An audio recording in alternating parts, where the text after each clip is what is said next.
daginn og velkomin í Silfrið. Við ætlum að fjalla ýmis mál hér á eftir. Við ætlum að fjalla verkalýðsmál með Sólveigu Önnu Jónsdóttur sem að bjóða sig fram til formennsku í Eflingu. Við ætlum að fjalla fjölmiðlaskýrsluna sem að kom út í vikunni með Elvu Ýr Gylfadóttur, framkvæmdastjóra fjölmiðlanefndar. Það ber reyndar ekki að rugla saman fjölmiðlanefnd og fjölmiðlanefnd. Þetta eru tvö ólík batteri, það skýrist nú á eftir.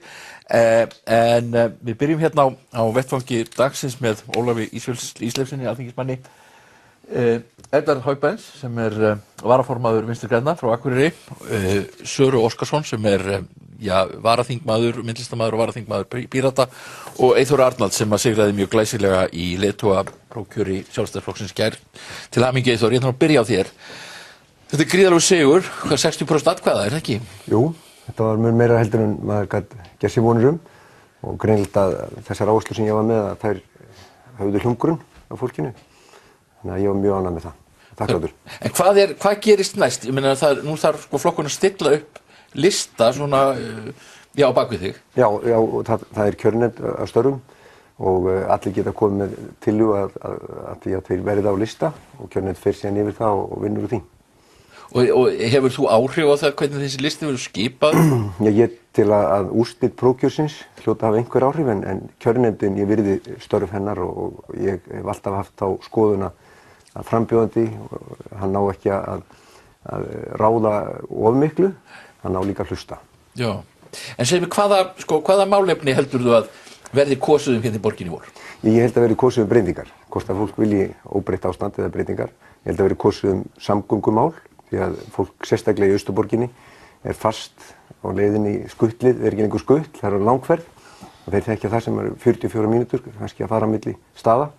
Ég held að líka hafi verið kosið íbúðamál, því að fasteignaverð er orðið mjög hátt. Ég held að þurfa að finna leiðir til þess að lækka verð eða semst að ná hagstæðari kostum fyrir þá sem svo fleiri geti eignast húsnæði og búið í borginni. Það er innan við 1% fjölgun í borginni og það er vegna þess að hér er dýrt að vera. Ég held að leikskólamálin séu eitt af málunum. Ég talaði fyrir því að leikskólarnir séu fullmannaðir. Við þurfum að finna leiðir til þess og svo í skólanum þá held ég að við þurfum að efla grunnskólan og ekki síst læsið, vegna þess að íslenskan á undir högg að sækja þegar að Facebook, YouTube og annað er. Þetta séu svona kannski þau mál sem ég horfði á í upphafi og ég held að þau eigi hljómgrunn hjá íbúum og þetta er svona bara skynsemi stefna. En nú er þetta alltaf langt, síðan Sjálfstæðisflokkurinn, náttúrulega það er, ég man dálítið langt eftir og þú varst orðaði við þetta árið 2002, ég man rétt. Alveg hárrétt. Og það var talað um því sem borgarstjóri Sjálfstæðisflokksins. Já, og má segja að það hafi verið hlé þarna í 15 og það átti að vera leiðtogaprófkjör í 2002 og ég og Inga Jóna, Júlíus Vífill vorum þarna. Ég var þá varaborgarfulltrúi en niðurstaðan var uppstilling og Björn Bjarna leiddi listan. Núna er farið í þetta leiðtogaprófkjör og ég var nú ekki viss um að ég færi í þetta. Það var nú bara alveg á síðustu stundu sem að ég ákvaða að fara og ég er mjög ánægður með þá ákvörðun í dag.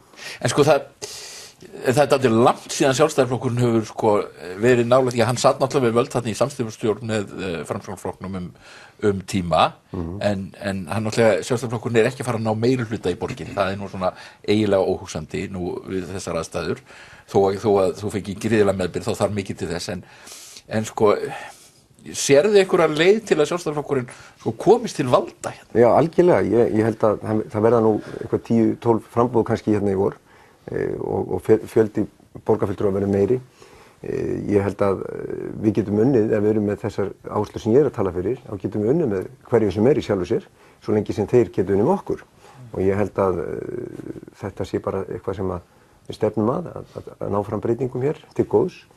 Íbúarnir eru okkur sammála, tel ég, og við munum bara vinna góðum málum. Við náttúrulega nefna eitt mál og svo förum við og gefum fleirum orðið. Það er staðsetning sjúkrahússins og þetta er viðkvæmt mál.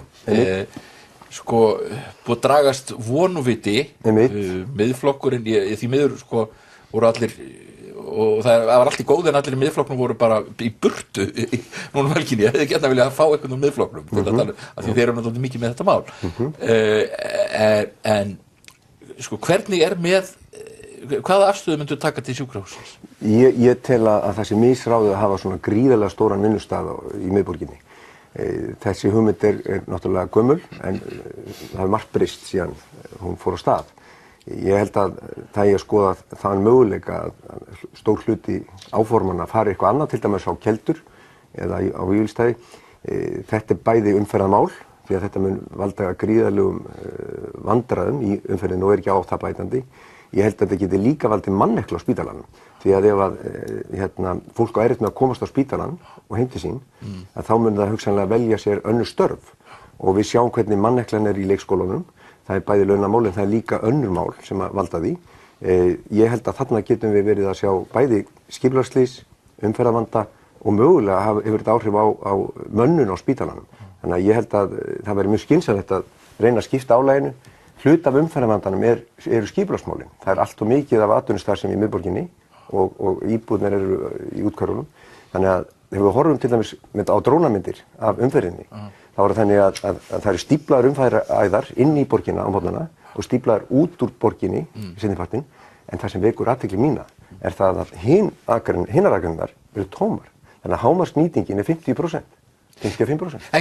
En sko, þá ertu í rauninni að komast, sko, ég meina að ríkisstjórnin er ákveðin í að hafa spítalann þarna. Já, hann er náttúrulega þarna, en ég er bara velti við mig hversu mikið á að stækka. Já, og svo náttúrulega allir sem varðandi borgarlínuna, þá hún er í stjórnarsáttmála og sveitarfélögin í kring. Já. Í stjórn Sjálfstæðismanna eru líka fylgjandi borgarlínu. Já, borgarlínan er hugmynd sem ég tel að ég að skoða sérstaklega til að tengja til dæmis Garðabæ, Kópavog við Reykjavík eða Mosfellsbæ. En hún er ekki brýnasta málið fyrir Reykjavík. Í Reykjavík þá þarf að ráðast í stór átak í vegamálum á næstu 4 árum í samstarfi við ríkið og leysa umferðarhnútana. Það þarf að gera umferðarmódel, finna flöskuhálsana og leysa þá. Ég held að ég líka fari Skerjabraut sem losar Kringlumýrarbrautina undan umferðarþunga, búið til hringtenging á höfuðborgarsvæðinu og leysa þessan hnúta með skynsamlegum hætti. Það verður að fara í það nú næstu 4 árum. Ok, nú ert þú búin að eiga sviðið í dálítinn tíma og við skulum byrja þessar umræðu. Hvað segir að byrja þess á borgarlínunni? Þætti ykkur skynsamlegt að draga þar úr? Að keyra það áfram, Sara, hvað heldur þú? Já, mér finnst það að vera mjög þarft raunverulega og líka fyrir Reykjavík. Sko, Lilja Guðríður Karlsdóttir sem var í viðtali hjá þér daginn, að hún er búin að horfa á borgina eins og þú talar og sjá og sirka út hvar umferðarhnútarnir eru, og þetta er lausn við þeim vandamálum. Og eins og hún sagði þá hún sagði maður byggir sig ekki út úr umferðartöfunum. Það þjóðirnar í kringum okkur margbúin að reyna það og það er bara ekki það sem virðist virka. Borgarlínan er eitthvað sem við höfum tækifæri núna til að koma og hrinda af stað og væri stórkostlegt fyrir Reykjavík. Bæði þetta tengir saman svæði sem eru núna bara mjög erfitt kannski að komast á milli, eins og segir í Austurborginni, það er þarna, já, en nú gengur hún ekki upp í Árbæ, hún á ekki að fara upp í Árbæ. Og þetta er bara mikið þarfaþing, þetta er framtíðar ferðamáti fyrir okkur og við höfum að nota þetta tækifæri núna. Ólafur, þið bjóðir væntanlega fram í borgarstjórn Flokkur fólksins, er það ekki? Ætlið þið ekki að koma frambúði? Ég á von á því. Já, eru þið með einhvern kandidat í sjónmáli? Við erum með mjög gott fólk í sjónmáli, já. Já, getur þú upplýst eitthvað það? Ekki á þessu stigi. Ekki á þessu stigi. Hvað segir þessi máli? Þetta tengist náttúrulega vissuleyti borgarlínan og spítalinn. Vissulega, og við höfum nú lagt mikla áherslu á staðsetningu spítalans í Flokki fólksins og það er mjög áberandi að það er forsendur sem liggja raunverulega til grundvallar þessu staðarvali og vísa þá til fjölmargra skýrslna sem er vísað til jafnan þegar þessi mál er uppi. Forsendur varðandi aðkomu, umferð, bílastæði og svo framvegis, að þær eru ekki fyrir hendi. Þær eru bara ekki fyrir hendi. Þannig að það virðist stefna í það að þetta séu eins og sérfræðingar í skipulagsmálum og læknisfræði hafa bent á, til að mynda á vettvangi samtaka betri spítala á betri stað, að það virðist vera mikil hætta á því að hér stefni í hrein mistök. Og þá sagt að þetta er fullfjármagnaður spítali En ég meina að mistök ekki betri fyrir þá sök að þessu full fjármögnuð. En nú benda menn á að það myndi taka bara svo óskaplega langan tíma að fara að byggja þetta upp, fara að breyta þessum ákvörðunum. Þetta hefur tekið, það búið að taka næstum 2 áratugi bara og það er ekki byrjað að byggja af einhverjum ástæðum. Það myndi taka svo langan tíma að fara Sko, ég var svolítið undrandi verði að viðurkenna á heilbrigðisráðherra í þeim umræðum sem átt sér stað á Alþingi í vikunni, í liðinni viku. Já. Þetta staðarval, þar sem að ósköp einfaldlega verið að fara fram á það af þeim sem að leyfa sér að hafa þarna uppi gagnrýnisraddir, að það fari fram fagleg staðarvalsgreining, eins og það mætti sem best heita. Já. En þá var ég svolítið undrandi á því að hvað heilbrigðisráðherra sko taldi nauðsynlegt að grípa bara í eitthvað neyðarhemil hérna og heldur því fram í umræðunum að þetta myndi tefja byggingu spítalans um 10 til 15 ár og spyr hvort að þeir sem að leyfa sér að hafa upp þessar gagnrýnisraddir sem að ekkert annað en að benda það að þær forsendur sem þarna liggja til grundvallar sýnast ekki vera fyrir hendi og spyr hvort að þessir aðilar vilji vera teknir alvarlega. Edvard, þetta náttúrulega heilbrigðisráðherra úr þínum flokki og ríkisstjórnin. Hún ákveðin í að hafa spítalana þarna virðist vera. Jú. Sko það náttúrulega eins og Ólafur bendir á, það uppi gagnrýnisraddir og þær hafa alveg heyrst og hafa heyrst lengi og munu heyrast áfram ævilega í svona stórum og flóknum málum. En sem sagt, baki líka þessu staðarvali og baki líka þeirri uppbyggingu sem eru þarna líka mikil greining og vinna. Á vefsíðunni í Landspítali þá getum við farið alveg ofan í sauman á því hvað þarna búið að vera. Það búið að leggja mikla hugsun í það sem þarna fer fram. Nú bendir Ólafur á að ekki séu forsendur fyrir hendi. Það má vera sko ef við ætlum að halda forsendunum eins og þeir eru í dag. Það að segja ef við ætlumst til þess að það fari hver og einn einasti maður þarna niður eftir í sínum einkabíl og allt það. Og þess vegna vil ég tengja þetta eins og Sara benti á við borgarlínuna. Það að segja nú verður bara mass transit system sem við byggjum hérna í borg framtíðarinnar sem einmitt byggð svona á þessum spís hérna, á þessu nesi. Og þar ekki bara Landspítalinn sem stór vinnustaður, heldur líka Háskóli Íslands og margir fleiri vinnustaðir niðri í miðbæ og mikil eftirsókn eftir að komast þangað, nú líka stærsti ferðamannastaður landsins miðbærinn. En það þarf að færa fólk þangað með miklu skilvirkari hætti heldur en í dag. Og það ekki skilvirkt að færa fólk þarna niður eftir í einkabílum. Við þurfum að byggja upp mjög öfluga línu, svona hryggjarsúlu, en út á þetta nes til að tengja saman. Og það hangir saman við þá breyttar forsendur undir staðarval á Landspítalanum að einhverju marki. Myndi ég líta á, það hengi þetta saman. Vandinn við borgarlínuna sem lausn í þessu máli það að eins og hún skipulögð, þá fer hún ekki upp í Árbæ. Bendur á það, já. Hún fer ekki upp í Norðlingaholt og hún fer ekki upp í Grafarholt. Þannig að en það ekki alveg búið að ákveða sko... Það búið að leggja fram ákveðna tillögu og þessi 75 milljarðar sem verið að tala byggjast á því. Þannig að ef við ætlum að fara lengra með þetta þá skulum við leggja spilin á borðið hvað það kostar. Ég bendi á lausn eins og Skerjabraut þar sem að fólk í nágranna sveitarfélögunum, Garðabæ, Kópavogi, Álftanes og annars staðar gætu ekið inn í miðborgina án þess að fara gegnum Kringlumýrarbraut og ég held að þetta myndi gera miklu vistvænna spor að þú styttir ferðamátann kannski 40 mínútum í 10-15 mínútur. En það náttúrulega spurningin, svo náttúrulega einn fíllat í stofunni, nú í tíska tala fíla í stofunni og það er hérna flugvöllurinn sem þarna líka og hann getur náttúrulega, það var náttúrulega í þessu skipulagi gert ráð fyrir byggð á flugvallarsvæðinu með kannski 20.000 manna byggð og það náttúrulega myndi breyta alltaf forsendum fyrir en svo flugvöllurinn ekki að fara býta það náttúrulega ekki hitamál fyrir einhver Akureyri. Já og alla landsmenn og það náttúrulega annar vandi sko, við erum búin að tala um borgarlínu og hvernig við færum þá borgina inn í miðbæinn og þessi íbúa hennar og úthverfu annar staðar. Hún auðvitað svona hryggjarstykki og svo greinast út frá henni allskyns þræðir sem meðalans var í Grafarholt og annað og sem inn á þetta hryggjarstykki. En svo hin hliðin, það að koma restinni af landinu þarna á þetta nes sem búið að byggja alla þjónustu og allt skipulag á. Og í dag það þannig auðvitað núna 90-95% landsmanna geta komist á 1-2 tímum niður í miðbæ með því að hafa flugvöllin þar. Og þar með búið að byggja alla þjónustu upp þannig að það sé hægt og gert ráð fyrir því að við nýtum hana og þannig gert endalaust ráð fyrir því að maður mæti á fundi og allskís hluti hérna bara í miðbæ eins og bara renna niður á Breiðholti sko. Ég við með hvort að sko spítalinn einmitt festi ekki flugvöllin í 60 frekar en því. Hann gerir það allavega hann getur ekki farið fyrir það allavega búin að sýna okkur hvernig við eigum þá geta komist í hann og aðra þjónustu niður í miðbæ með greiðum hætti eins og núna er. Það annað sem gleymist í sambandi við borgarlínuna og hérna eins og Eyþór segir sko þá getur fólk keyrt á milli staða. Það ekki allir sem að vilja eða eiga bíl. Þetta ferðamáti sem að margir kjósa sér að nota og nýta og svo líka annað mjög mikilvægt við einmitt borgarlínuna að það er verið að lyfta því upp á það er verið að lyfta þessum ferðamáta upp á hærra plan. Þarna verða strætóskýli sem eru upphituð, tíðnin verður nógu ör þannig að fólk þarf aldrei að bíða í lengur en 5-7 mínútur og þetta er framtíðar þáttur.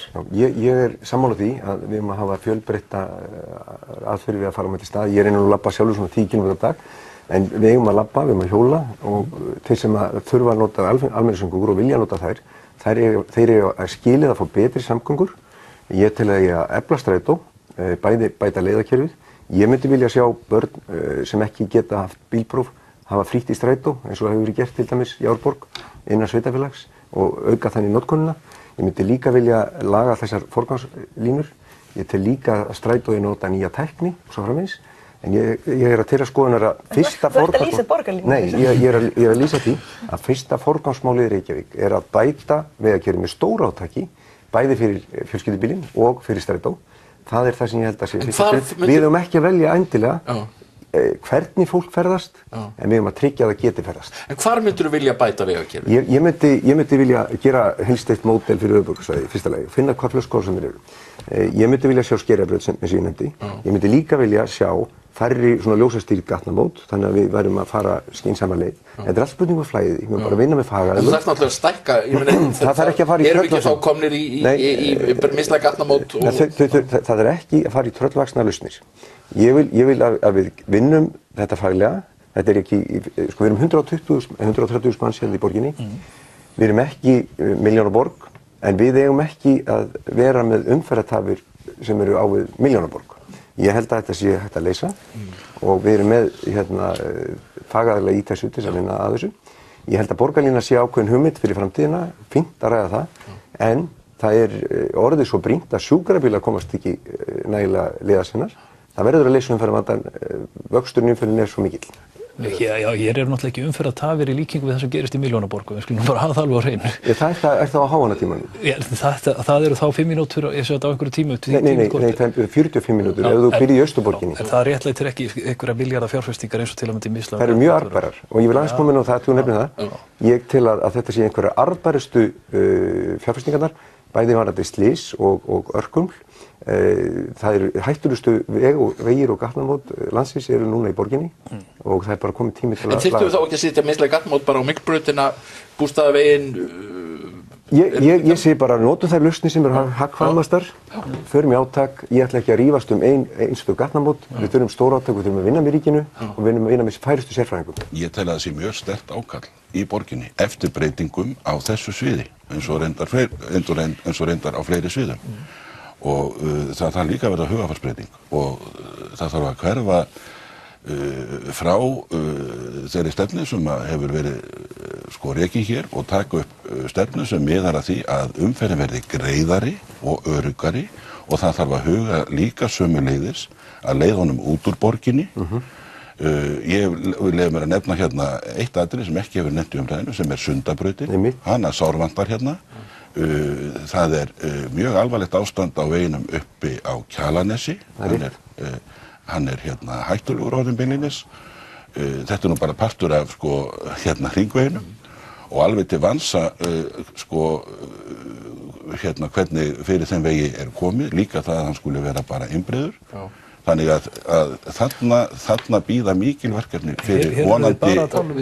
fyrir vonandi nýjan meirihluta í borg. Hér er alltaf bara verið að tala um áframhaldandi fjárfestingar í innviðum fyrir einkabíla. En það hefur ekki verið áframhaldandi. Já, og það er áframhaldandi fjárfestingar. Við heldum sem líka á rangri braut þar og til dæmis er þetta stórkostlegt tekju og jafnaða mál að bjóða fólk upp á valmöguleika að komast ferða sinna án þess að eiga bíl. Að eiga bíl er dýrt. Það kostar líka pening. 2 bíla, fólk yfirleitt 2 bíla. Það er hægt að ef fólk myndi ekki 2 bíla bara í Reykjavík skils mér að það sé hægt að fækka bílum 60.000 hérna á götunum. 60.000. Ef fólk á ekki 2 bíla. Og það er óþarf að vera bæta. Þannig ég segi við verðum auðvitað líka að fara að bjóða upp á aðra valmöguleika. Alvöru valmöguleika. Og fjárfesta þá í eins og borgarlínu, það er að segja í öflugu, sterku almenningskerfi, það er sem fyrir með mikla tíðni, góða þjónustu, ekki svo strætór í dag. Nei, ég er sammála því. Ég verður sammála því að það og ég noti strætó og það er frítt í strætó á Akureyri og það gengur mjög og það er frítt í strætó í Árborg ég kom því í gegn fyrir grunnskólabörn. Ég tel að við eigum að nýta strætó betur og efla strætó. Hluti af því er gatnakerfið, hluti af því að koma fleirum börnum áleiðis og hluti af því er það að vera með greiðari leiðir. Mig langar að fara aðeins annað.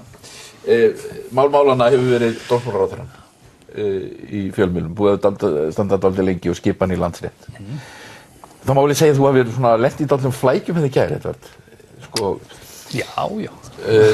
Þú varst að verja þetta, varstu að verja þessas gjörð hennar eða segja að þetta kæmi Vinstri grænum ekki við og svo ferðu og segir eiginlega að hún sé að hún eigi að segja af sér. Já, sko, þetta nú... Hvað varst að mér? Hvað var ég að meina? Já, það hefur kannski verið fyrir áskipt. Nei, þetta er tvíþætt sem ég var að reyna að koma að þarna. Já. Annars vegar er nú það sem ég vil sjá gerast auðvitað að við förum að kúltivera þá menningu að pólitíkusar geti tekið ábyrgð á sínum gerðum og þeir stígi til hliðar ef ágjöf kemur á einhverju verð, til dæmis ef þú ferð á því dóm í Hæstarétti þá ætti ráðherra að víkja. Það finnst mér að vera það framtíðarkúltúr sem við eigum, að pólitíkusar taki ábyrgð. Hann er ekki fyrir hendi í dag. Það er svona þaulsettukúltúr í íslenskri pólitík, mikið til eins og hérna í Luxemburg til dæmis, þar sem að menn njóta þess mjög að sitja á sínum stólum sama hvað á dynur. Ég held að við þurfum að fara að kúltivera menningu sem snýr að því að segja ef að menn gera mistök eða klikkar eitthvað þá segja menn, heyrðu, ég tek ábyrgð á þessu, ég stend upp og stíg til hliðar. Og það á ekki að þýða endalok stjórnmálafólks, alls ekki.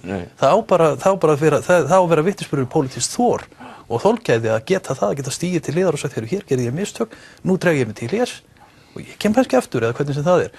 Þetta er menning sem ég vil sjá þróa og það er út í þessu samhengi sem ég sé það og lít þannig á að í þessu tilfelli þá þætti mér það eðlilegt. Hún stígi til hliðar, en ég veit ekki hvort það gerist. Vinstri græn gera ekki kröfu það þvert á vilja sjálfstæðismann. Ef sjálfstæðismenn vilja hún sé þarna áfram, þá munum við ekki sprengja ríkisstjórnina út af þessu. Nei. En þannig að það liggur alveg fyrir. En ég vil benda á þetta og það er í þessu... Þú teltir æskilegt að hún segja það? Já, í raun og í samhengi því að við förum að rækta þessa menningu meira, að taka ábyrgð.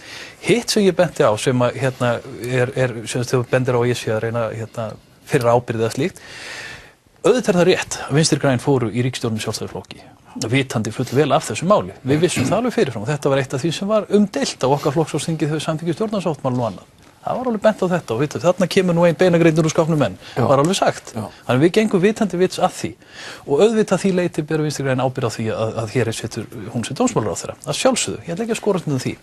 Hins vegar það sem ég sagði og sem hann svolítið svona oft mistúlkað að líka við þurfum, samhliða því að fara að rækta þennan kúltúr sem ég nefndi, við þurfum líka að spyrja að kjósendurnir einhverju kusu auðvitað, ekki ráðherrann, ekki ríkisstjórnina, heldur kusu þá Sjálfstæðisflokkinn með þennan farangur sem hann nú með að mörgu leyti og eigum við ekki að skoða það líka, þurfa kjósendur ekki að skoða hugsin aðeins líka og við skulum segja bera þá einhverju ábyrgð líka sem sagt það er svona þetta ekki koma til greina sem að Vinstri græn fara að sprengja stjórn út af þessu. Mér finnst of miklu fórnað til þess, vegna þess að við erum að vinna góð mál sem að hafa komið skýrt fram í síðustu fjárlagagerð, að koma fram í ríkisfjármálaáætlun, í stjórnarsáttmálunum. Þetta eru góð og sterk mál, vinstri mál sem við erum að koma alveg ótrúlega langt finnst mér í þessu samstarfi. Við leiðum það miklu móð og Katrín auðvitað gerir það og mér finnst ef við ætlum fórnað því öllu fyrir þetta, það finnst mér ótrúlega. Sko, ég veit eiginlega ekki hvað þarf að koma til í íslenskum stjórnmálum til þess að ráðherra eða pólitíkus taki ábyrgð og segja af sér. Og látum vera að fólk gera einhverja glóríur í einkalífinu og erlendis víðast hvar, þá er það nóg til þess að menn stígi niður. En hérna erum við að tala um dómsmálaráðherra þjóðarinnar sem fær á sig dóm úr frá Hæstarétti það að hún braut lög í starfi. Hún skipaði pólitískt í nýtt millidómstig. Ég meina þetta eins og segja, þetta er hinn fullkomni glæpur vegna þess að þeir dómarar sem að núna fengu sæti í Landsrétti, þeir eru æviráðnir og stjórnarskrárvarðir gegn því að þá missa vinnuna. Og hinir fjórir, þeir eru nú held ég ekki flestir komnir í mál við okkur, þannig að sko hver er að bera ábyrgð? Það er allavega ekki dómsmálaráðherra og enginn í ríkisstjórninni. Það eina fólki sem er að bera ábyrgð er almenningur í landinu. Við erum að borga þá þessar miskabætur til þessa fólks sem að brotið var á. Og mér finnst eiginlega bara súrrealista að búa í svona lýðræðisríki þar sem að dómsmálaráðherra búin að brjóta lög í starfi og segir ekki af sér.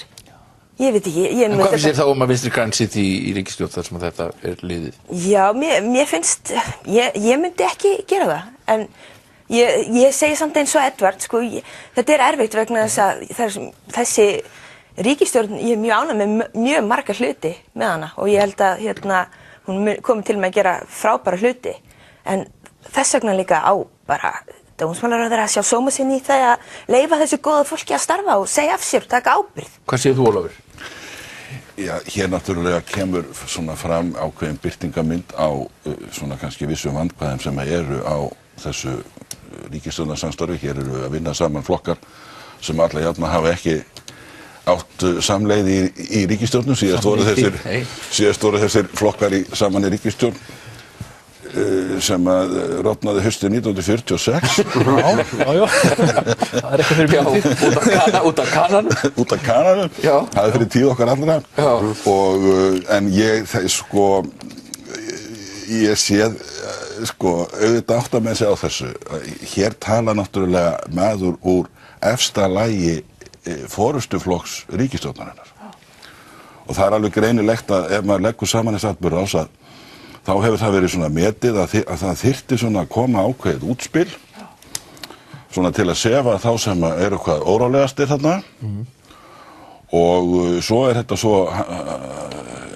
þetta gert á svo miklum hagleik að það svo komið hérna á þennan mikilvæga vettvang og tekin af öll tímanu það að þetta verði ekki til þess að rjúa þetta samstarf með neinum hætti. Þannig að þetta ákveðið svona, þetta svona pólitísk svona ræstitækni og ekki annað en þetta bara að óska manni til hamingju með svona vel útspil. Ég þakka þér hjartanlega fyrir.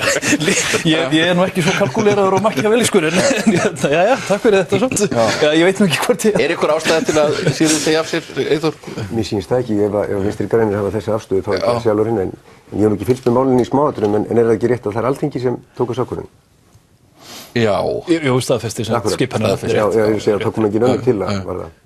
Nei. Þannig ábyrgð Alþingi sér einhver í þessu. Er líka, rétt. Ég er bara að benda það. Svo fyrir ég að skjóta einu nástuð bara, það sem mér finnst svolítið, eins og Sara segir, súrrealist er að það kemur dómur Hæstaréttar og dómsmálaráðherra situr og segir, já, ég er bara ósammála þinn dómi og þar með einhvern veginn dómur Hæstaréttar Íslands sem hingað til nú helsti lögskýrandi landsins, orðin bara eins og hverjum skoðun út í bæ. Það finnst mér mjög sérstakt, Mér finnst einhvern veginn líka við þurfum að bera virðingu fyrir þeim stofnunum sem við eigum og Hæstiréttur nú eina af þessum lykilstofnunum, myndi ég segja. Og þá finnst mér ekki gott að... Ef Hæstiréttur segir við mig sem óbreyttan borgari í svona landi að ég verð að gera eitthvað, þá ég vist ekki annarra möguleika. Nei, þú átti fáa kostið, Ég get ekki einhvern veginn bara valið að taka mark á hann eða ekki. En það birtingamið svolítið af menningu sem hér ríkir líka, Það er einhvern veginn bara, það er bara, Hæstiréttur, það er bara, þetta er bara skoðun. Og það finnst mér ekki rétt, Það er hættuleg braut. Ég ætla að nefna, það er nú svona aðeins að sneiðasta tíman, ég ætla að nefna að það eru var dálítið viðsnúningur, að máli að segja að Vinstri græn hafi hugsanlega verið að losna við dálítið svona óþægilega mál fyrir þá sem í varðandi uppbyggingu á stóriðju og fleira á Íslandi, olíuvinnslu. Nú það er settur punktur bak við Drekasvæðið líklega og verður líklega erfitt að draga fleiri erlendra aðila þar að borðinu. Og svo kísilmálverksmiðjan, hún fór í gjaldþrot og spurning hvort að tekst að ræsa hann aftur. Er þetta ekki fagnaðarefni fyrir Vinstri græn? Það var ekki Steingrímur J sem veitti olíuleyfið á sínum tíma? Já, það var nú hluta lengra ferli, og það var nú svona stimpilafgreiðsla meira, það tilfelli, en auðvitað var reyndist það okkur erfitt líka, þetta er nú tvennt kannski aðskili, auðvitað er það ekki fagnaðarefni að fyrirtæki fari svona illa fallit eins og United Silicon á Reykjanesi. Það er auðvitað ekkert fagnaðarefni, það stapa mikil viktir og mikil orka sem fer í þetta. En auðvitað hins vegar að því sögðu þá hefði náttúrulega standa bara betur að því verkefni, það hefði mátt vanda sig meira. Og það er alveg ljóst að þarna hefur eitthvað verulega illa misfarist í uppbyggingunni og í skipulaginu og planinu. Ég held að menn hafi farið fram að meira kapp með forsjá. Þarna. Það er eitt Þannig ég ætla ekki beinlínis að fagna því þarna farið hlutir á renna á raskatíð. En hins vegar hvað varðar olíuleitina á Drekasvæði þá var það í mínu viti fallít ævintýri frá upphafi. Og við erum bara farin í nýja framtíð í nýju orkuumhverfi. Og olía sem verður tekin á 2000 metra dýpi í norðurhöfum verður ekki hluti af þeirri framtíð. Og ég bara, og það grein, og ég þarf ekki einu svona að segja það sem umhverfisverndar sinni, sko. Það bara greinlegt að þannig meta það kínversk fyrirtæki og norsk fyrirtæki líka. Þeir sem hafa þekkinguna og fjármagnið, þeir eru ekki að fara í þetta. Það bara af einfaldri ástæðu. Það önnur framtíð sem að teiknast upp í þessum stóra heimi orkumáluna. Já, Ólafur, heldur ekki bara hægt að setja punkt aftan við þetta? Það gæti nú litið þannig út, líka vegna síðustu orða sem Sunneva mis hérna, sko. Það er náttúrulega kannski ekki langt í það að það sko skapist aðrir möguleikar á orkuvinnslu. Ég meina, það eru vindmyllur innan seilingar, það er ekki langt í það að sjávarföllin verði virkjuð. Það er að þróast náttúrulega tækni með því að virkja sólarorkunar. Ég meina, þetta er allt bara ekki mjög langt undan. Þannig að það að ætla sér að sækja þessi efni hérna lengst niður á hafsbotn með öllu þeim tilkostnaði, maður spyr sig hvort að... Og áhættu. Og áhætta líka, já. Fyrsta lagi spurningum peninga og áhættu.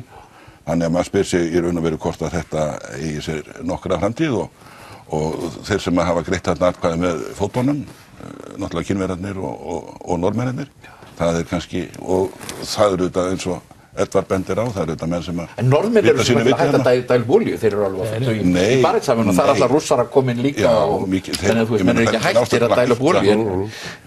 Eyþór, hvað segir þú þessa atburði? Nú hefur verið viðreiðin einhverja iðnaðaruppbyggingu í Thors, nei, í hvað fyrir þeir koma að Thorsil og Bekormal náttúrulega sem Tryggvi þekkir, sem nú verkefni sem ég mjög stoltur af. Þar hefur komið þangað? Já, skoða það margótt. Það er hreinn landspítalinn held ég. Hvað er það? Á Akureyri, Bekormal. Það er yfir þrýstingur inni, það er ekki drygg þar inni. Þetta er næststærsti útflytjandi á Norðurlandi og það sem er að framleiða þar er hátæknibúnaður í vindmyllur. Flesta vindmyllur í Evrópu nota búnað frá Bekormal og ég hef sagt það að það kemur grænorka inn og síðan byrja til grænorku í framhaldinu. En hvað með sílikor? Sko, sílikor á Grændaþoka...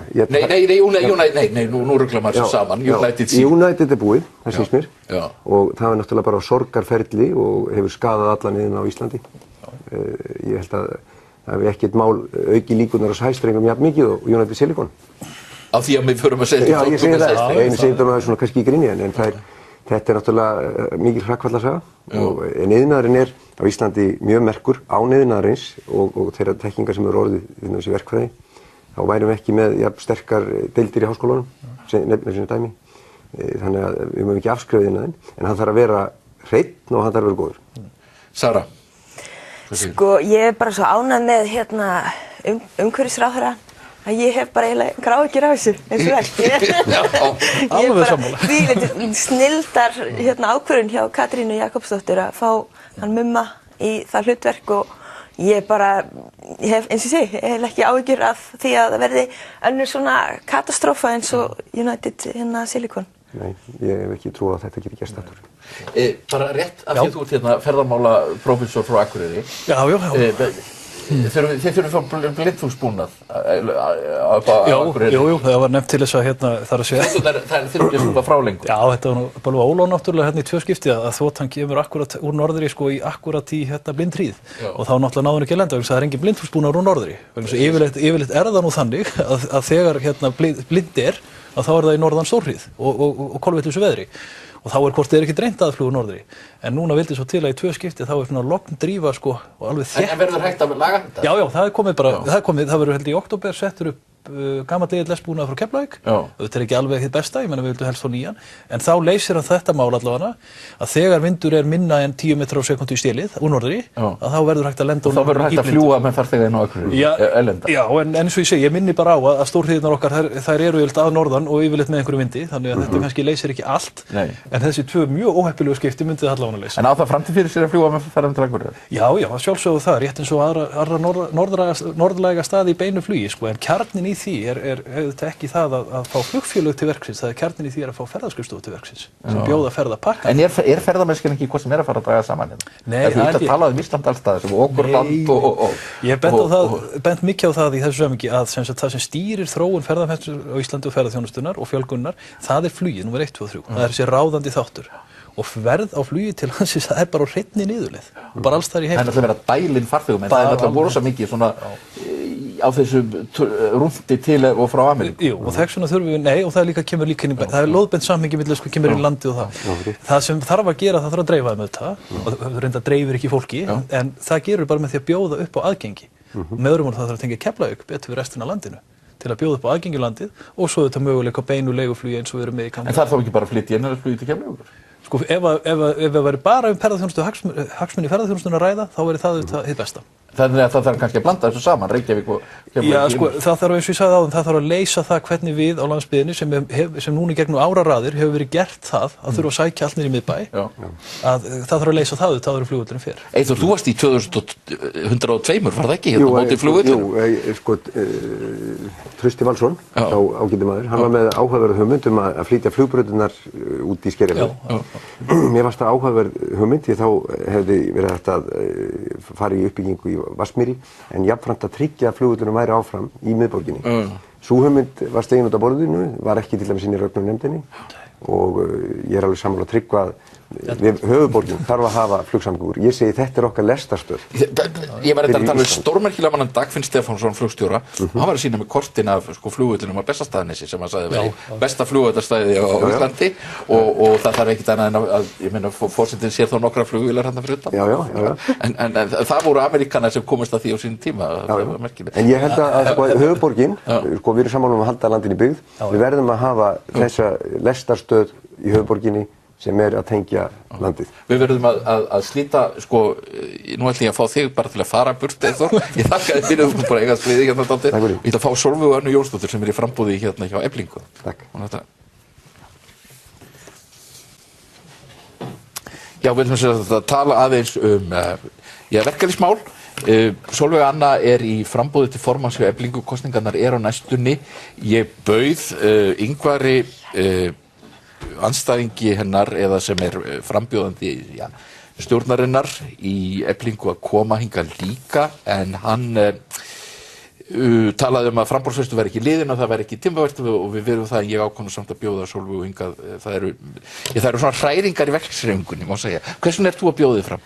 Sko, ég að bjóða mig fram bara sem svona fulltrúi og vonandi einhvern málsvari láglaunafólks. Ég hef sjálf unnið á leikskóla frá árinu 2008. Ég ófaglærður starfsmaður, þannig ég er bara á verstu mögulegu launakjörum. Ég er 42 ára gömul og manneskja á mínum aldri, jafnvel þó hún sé með langa starfsreynslu, að horfa upp á það að fá inn á reikninginn sinn eftir að hafa greitt gjöld og allt það, svona 250 skall fyrir fulla vinnu, sem að allir hljóta að geta viðurkennt að náttúrulega ekki fræðilegum möguleiki að lifa af. Þannig að ég hef til dæmis verið í annarri vinnu í nokkur ár bara til þess að geta leyft mér þann munað að eiga eigið húsnæði. Það er bara gríðarlega stór hluti fólks hér, bara lágstéttafólk, verkafólk, sem að lifir bara lífi sem að ekki lengur hægt að sætta sig við. Við vinnum undir miklu álagi, alls konar erfiðstörf fyrir laun sem duga ekki til þess að lifa af, þannig við þurfum ofta að vera í fleiri en einni vinnu. Við ráðum ekki við þennan húsnæðismarkað sem búið að keyra hér af kapitalistum af stað. Ef við ætlum að eiga okkar eigin húsnæði, þá þurfum við að strita. Ef við ætlum að vera á leigumarkaði, þá þurfum við að strita ennþá meira. Og við bara ætlum að draga línuna í sandinn og segja bara hérna ætlum við að stoppa og hérna ætlum við að heyja bara alvöru róttækar stéttabaráttu. Finnst þér að verkalýðshreyfingin hafi, ég meina þú býður fram í þessu, ég meina þetta risastórt stéttarfélag. Mjög stórt stéttarfélag. Og áhrifmikið. Finnst þér að þetta félag hafi ekki staðist nú vel? Já, ég held að það sé bara alveg óhætt að fullyrða það. Ef ég bara tala út frá minni persónulegu reynslu, þá upplifi ég mjög sterkt að forysta verkalýðsfélagsins hafi ekki einu sinni horft á mig með öðru augana. Við erum búin að tala við fullt af fólki. Við erum búin að tala við fullt af fólki, til dæmis erlendum uppruna, aðflutt verkafólk sem kemur til þess að vinna, sem að býr við algjörlega óboðlegar aðstæður. Nú rétt fyrir helgi komu þessar hrikalegu sögur til dæmis af konum af erlendum uppruna. Og ég hef oft reynt að benda á það þegar ég hef mér hefur verið að boðið að tala einhvers staðar eða hefur verið eitthvað að reyna að beita mér að manneskja eða sem sagt fyrirtæki og svo náttúrulega sveitarfélögin og ríkið taka þátt í raunverulega massífri kvennakúgun með það að taka þátt í þessari grimmilegu láglaunastefnu. Þú kona sem á vona því að fá eins og ég segi 250.000 krónur eitthvað svoleiðis inn á reikningi sinn. Þetta kona sem á ekki auðvelt með til dæmis að fara út af heimili. Þetta kona sem á ekki auðvelt með að koma undir sér fótunum ef hún þarf að flýja ofbeldi. Þetta kona sem á ekki auðvelt með að ganga út úr vinnu og svo framvegis. Þannig að við viljum vera málsvarar þessa fólks. Málsvarar íslensk verkafólks og þess aðflutta verkafólks. Við til dæmis ætlum að á listanum okkar eru 3 manneskjur sem eru aðfluttar. Vegna þess að það gríðarlegur fjöldi erlendra verkamanna í Eflingu og því fólki líður eins og þau hafi verið algjörlega ósýnileg. Þannig það bara svo gríðarlega margt sem að við sem að strítum til þess að hafa í okkur á oft bara frá unglingsaldri fram á gamalsaldur. Það bara svo margt sem mæðir á okkur. Við rogumst með samfélagið á herðunum. Við rogumst með fjölskyldun okkar náttúrulega í fanginu vegna þess að til dæmis ef við bara tölum út frá reynslu kvenna þá vinna langan vinnudag. Ég þekki konur sem að vinna fullan vinnudag, skúra svo, taka svo strætó heim til sín. Og þá býður þeirra öll svo vinna sem unnin inn á heimili.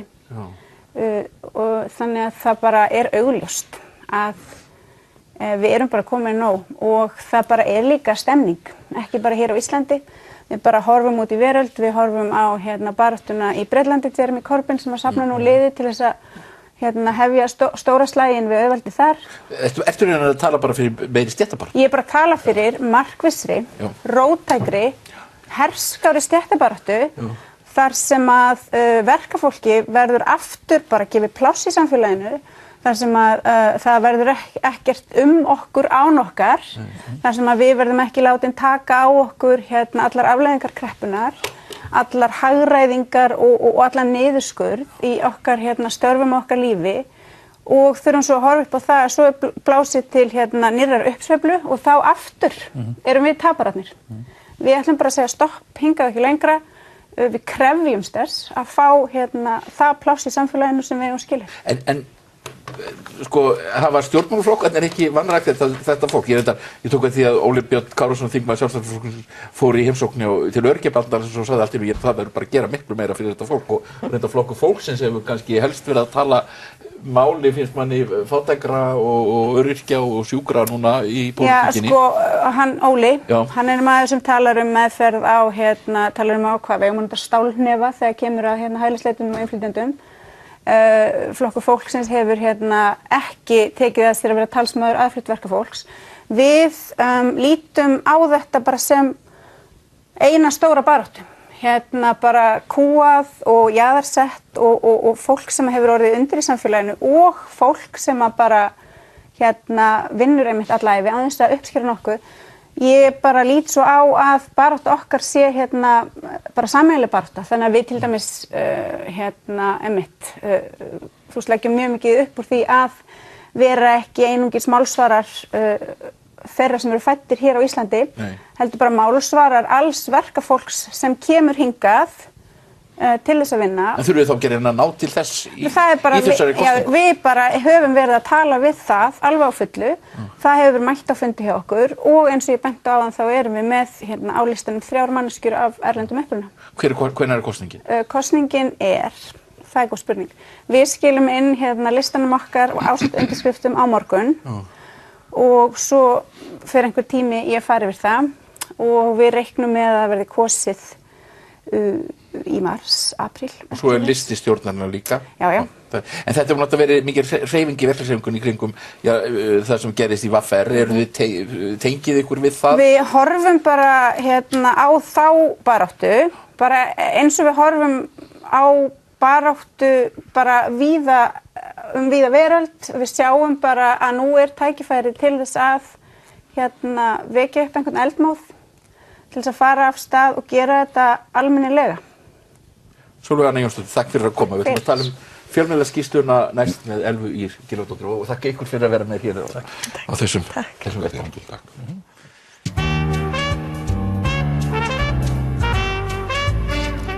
Já, við ætlum að klára þáttinn hérna með skýrslunni rekstrarvanda fjölmiðla sem kom út, einkarekinna fjölmiðla sem kom út í vikunni. Varaformaður þeirra nefndar var og Elva Ýr Gylfadóttir. Reyndar ekki varaformaður. Þú ert ekki varaformaður, nú þannig. En þú ert framkvæmdastjóri fjölmiðlanefndar líka, sem annað, það opinbert batteri sem fylgist með fjölmiðlum, en þú var sem sagt í þessari nefnd. Já, óbreyttur nefndarmaður. Þessi óbreyttur nefndarmaður, fyrirgefðu. En þið eru sem sagt nefndið svo klofnaði. Það eiginlega þarna sér álit þitt og annars nefndarmanns ég kannski dálítið veigamest á atriðin í raun og veru sem annars vegar ríkisútvarpið á auglýsingamarkaði og svo endar hitt sem kannski hefur vakið mesta athygli og hugsanlega svona deilur líka að menn furða sig á það það að leyfa áfengis- og tóbaksauglýsingar í fjölmiðlum. En svo náttúrulega þessi spurning, við munum að tala að þarna sé ríkisútvarpið fýll inn í stofunni, það taki til sín svo mikil kraft og miklar auglýsingar, en við erum samt í fjölmiðlaumhverfi sem algjörlega breytt frá því sem var fyrir 10 árum. Það sem að Google og Facebook að soga til sín auglýsingar í miklu meira mæli en við höfum nokkuð þetta alþjóðleg fyrirtæki sem taka auglýsingafé og eru líka orðin hliðverðir inn í fjölmiðlana. Og þetta í rauninni ótrúlega skrítin og í rauninni ruglingslegu veruleiki. Ég held að megi líka bara segja það að þessi veruleiki sem við búum við núna allt öðruvísi heldur en bara fyrir 5 árum. Já. Og það líka það sem að gera það verkum að það svo gríðarlega erfitt fyrir löggjafann að móta einhverja stefnu af því að þessi markaður búin að vera að þróast svo gríðarlega hratt. Þannig að það sem að kannski menn voru að segja fyrir 5 eða 10 árum síðan, það kannski ekki endilega við í dag vegna þess að þróunin fer svo gríðarlega hratt. Já. Og ég skil mjög vel að menn skuli komast að þessari niðurstöðu að Ríkisútvarpið sem náttúrulega hefur þennan mjög stóra skerf af auglýsingakökunni, heildar auglýsingakökunni á íslensku markaði, að menn segja ef að þeir fara nú af markaðnum þá munu hagur einkarekinna fjölmiðla vænkast. Já. En og það en ef að maður fer að rýna svolítið ofan í það bara hvað búið að vera að gerast erlendis og hvernig þessi markaður lítur allir út, þá kannski staðan svolítið flóknara heldur en eins og en maður mætti halda. Já. Og það sem að ég á kannski við þar og bent þarna á í skýrslunni og það eru 2 skýrslur sem að við höfðum til hliðsjónar í nefndinni. Það var annars vegar skýrsla sem var gefin út af Norrænu ráðherranefndinni þróun auglýsingamarkaðar á öllum Norðurlöndunum, líka á Íslandi. Og eins ný skýrsla sem að fjallar danska fjölmiðla, einkarekna og ríkisfjölmiðla í þessu alþjóðlega samhengi. Og þessar skýrslur sýna það að það eru Google og Facebook eins og þú ert að nefna eru í raun og veru að soga til sín alltaf meira og meira og bara til þess að gefa hérna einhverja smá tölur í þessu þá talað það að í Danmörku sem að áleitin vera þróaðasti fjölmiðla eða svona tæknilega þróaðasti fjölmiðla og auglýsingamarkaðurinn í heiminum í dag sem að allir eru að líta til, ekki bara Norðurlöndin heldur líka önnur Evrópuríki, svona hvernig mun þetta líta út í okkar ríkjum í framtíðinni. Þar sem sagt 50% af öllum auglýsingatekjum að fara á einhvers konar netmiðla eða Google og Facebook og þar af 4/4 að fara á þessa stóru miðla, bara Google og Facebook. Já.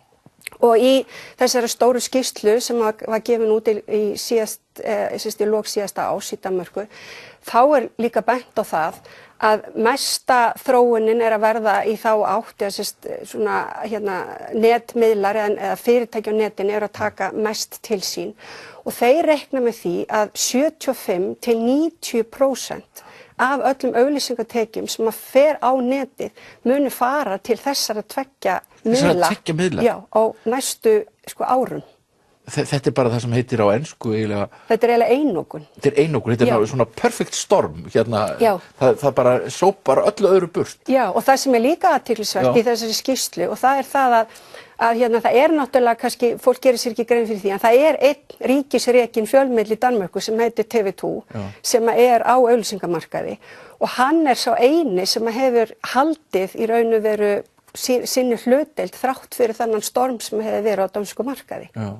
Þannig að sko þetta kannski svona þessi þróun sem við erum að sjá sem að gera það verkum að það búið að vera núna hver fjölmiðlaskýrslan á fætur annari hvítbækur sem hafa verið gefnar út á Norðurlöndum og það í raun og veru bara talað það að það sé að skapast neyðarástand á þessum mörkuðum en svo þegar við horfum til Íslands þá staðan á Íslandi svona aðeins hægari. Við erum ekki með jafn stóra hlutdeild af þessari auglýsingaköku á sem sagt netinu. En allir eru samt að fara í þessa sömu átt. En Ríkisútvarpið náttúrulega geysilega stórt á þessum markaði og það tekur til sig mikið auglýsingu en svo hafa sumir bent á að ef að Ríkisútvarpið færi út á þessum markaði þá væri sem sagt auglýsingarnar myndu ekkit endilega skila sér í aðra miðla, íslenska miðla og svo jafnvel að auglýsingaiðnaðurinn myndi ekki einu sinni vilja framleiða þetta magn af auglýsingum sem hann gerir, ekki þessar stóru sjónvarpsauglýsingar. Nei, þetta hefur náttúrulega verið bent á þetta til dæmis frá auglýsendum núna bara eftir útkomu skýrslunnar og og við verðum náttúrulega átt okkur líka á því að þetta náttúrulega eitt stórt vistkerfi. Þannig að þegar það verða svona breytingar á einum stað þá kannski verður maður náttúrulega að líta til þess hvað afleiðingar hefur það í för með sér á þeim mörkuðum sem að tengjast þessum auglýsingamarkaði. Já. Og nú þetta ekki fyrsta skipti sem að ég sit í nefnd svona framtíð eða það sem verið að skoða fjölmiðla og ég meina þetta hefur náttúrulega komið upp mjög oft áður að bæði náttúrulega kvikmyndaframleiðendur og auglýsendur samtök auglýsenda hafa svona bent á þetta þannig að það kannski ekki nýtt en það sem hins vegar nýtt í þessu hvað að gerast hratt þessi svona alþjóðavæðing og þessi breytingar sem að verða bara vegna þess að notendur eru farnir að nota netið í meira mæli og eins og þú nefnir, þetta eru hliðverðirnir. Þannig að þá getur maður líka spurt sig, það ásættanlegt fyrir íslenska eða norræna fjölmiðla að þessi stóru fyrirtæki sem að ákvarða það hvað við erum að sjá í fréttavitum. Og það náttúrulega hliðvarslan alveg stórkostlega mikið og stórt mál þar sem við höfum náttúrulega séð það í tengslum við fölsku fréttirnar sem að en nú sem sagt talað að Zuckerberg talar það að hann ætla að breyta reglunum að fólk geti einhvern veginn graterað fjölmiðla þannig hvernig þeir sjáist síðan í fréttaveitunu og svona en þá þetta fyrirtæki í Kaliforníu komið með ofboðslegt vald yfir því hvernig við og til dæmis við heldum kannski tíma að framhaldið að framtíð fjölmiðlar lægi einhvers konar netmiðlum eitthvað svoleiðis, þeir þjást mikið. Já, og ég veit ekki hvort allir gerir sér grein fyrir því en þessar breytingar sem voru gerðar núna í byrjun ársins þeir gerðu tilraunir í 6 ríkjum í fyrra haust þar sem að þeir í raun og veru bara tóku alfarið út bara fréttamiðlana úr fréttaveitum með skelfilegum afleiðingum fyrir netmiðla í þessum eða fjölmiðla í þessum ríkjum. Ég hef heyrt af netmiðlum þar sem 80% traffíkin gegnum Facebook. Já, og þannig þetta í raun og veru að þróast út allan heim. Þannig að það að þeir skulu fara í þessa átt skiptir verulega miklu máli og annað sem hefur líka verið bent á með þessa breytinga núna í byrjun árs að þessir áhrifavaldar á Instagram og Snapchat og svo framvegis þeir munu væntanlega taka enn meiri auglýsingar til sín vegna þess að ef að fréttaveiturnar verða ekki sýnilegar og ekki fyrirtækin heldur í raun og veru bara þessi svona vinir þínir á Facebook þá fara þessar auglýsingar tekin miklu frekar inn í það sem kallað svona native advertisement. Og þar eru mörkin milli frétta og auglýsinga orðin alveg algjörlega og mann veit ekkert verið að mæla með einhverju eða verið að borga fyrir það. Já, en þetta eru stóra spurningar en við horfum samt ekki fram hjá því að fjölmiðlarnir íslensku eru í vanda og það þarf að hjálpa þeim. Já, og Ísland hefur líka sérstöðu eins og kemur þarna fram. Ég var í raun og veru svolítið hissa þegar ég var að skrifa þennan viðauka sem að kemur þarna það sem yfirlit yfir alla beina og óbeina ríkistyrki. Ég gerði mig sjálf ekki alveg grein fyrir því þegar við fórum í þessa vegferð. Hvað það eru í raun og veru gríðarlega svona mikil aðstoð sem að fjölmiðlar fá í Evrópu. Ég meina, Ísland eitt ríkja Norðurlandana það sem eru ekki beini ríkistyrki sem dæmi.